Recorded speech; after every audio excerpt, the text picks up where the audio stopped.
महाशिवरात्रीच्या निमित्तानं पुण्यातील ओंकारेश्वर मंदिरामध्ये भक्तांची गर्दी जी आहे ती मोठ्या प्रमाणावरती झालेली आहे। महाशिवरात्रीच्या निमित्तानं असंख्य पुणेकर जे आहेत ते या ओंकारेश्वर मंदिरामध्ये येतात आणि मोठ्या आस्थेनं दर्शन घेताना पाहायला मिळतात। जवळपास 286 वर्षांचा इतिहास जो आहे तो या ओंकारेश्वर मंदिराला आहे। पेशवे काळामध्ये हे मंदिर जे आहे ते चिमाजी आप्पा पेशवे यांनी बांधलेलं होतं। श्रावणी सोमवार असेल त्याचबरोबर महाशिवरात्रीच्या निमित्तानं असंख्य पुणेकर जे आहेत त्या ओंकारेश्वर मंदिरामध्ये येतात आणि दर्शन घेताना पाहायला मिळतात। महाशिवरात्रीच्या निमित्तानं विविध कार्यक्रमांचं आयोजन जे आहे त्या ओंकारेश्वर मंदिरामध्ये करण्यात येतं।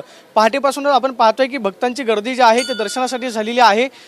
दर्शन रांगेची व्यवस्था या ठिकाणी करण्यात आलेली आहे आणि आपण पाहतोय की सकाळपासूनच पुणेकर जे आहेत ते दर्शन घेताना पाहायला मिळतात। आपण पाहतोय की समोरच आपल्याला नंदी पाहायला मिळतो। खरं तर या नंदीचं विशेष असं वेगळं महत्त्व आहे, कारण मुळामुठा नदीच्या काठावरती हे वसलेलं मंदिर जे आहे ते महापुरामध्ये नंदी वाहून गेलेलं होतं। त्यानंतर नंदीची स्थापना जी आहे त्या ठिकाणी करण्यात आली आणि महाशिवरात्री असेल त्याचबरोबर श्रावणी सोमवारच्या निमित्तानं पुणेकर जे आहे ते ओंकारेश्वर मंदिरामध्ये येतात आणि मोठ्या प्रमाणावरती दर्शन घेताना पाहायला मिळतात। आणि आज महाशिवरात्रीच्या निमित्तानं पहाटेपासूनच भक्तांची गर्दी जी आहे ओंकारेश्वर मंदिरामध्ये आपल्याला पाहायला मिळते।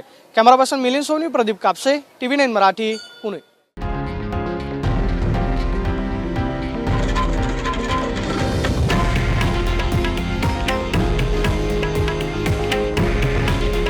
हे आहे देशातील नंबर 1 न्यूज नेटवर्क आणि आपण पाहत आहात TV9 मराठी। काळजी तुमची, हित महाराष्ट्राचं।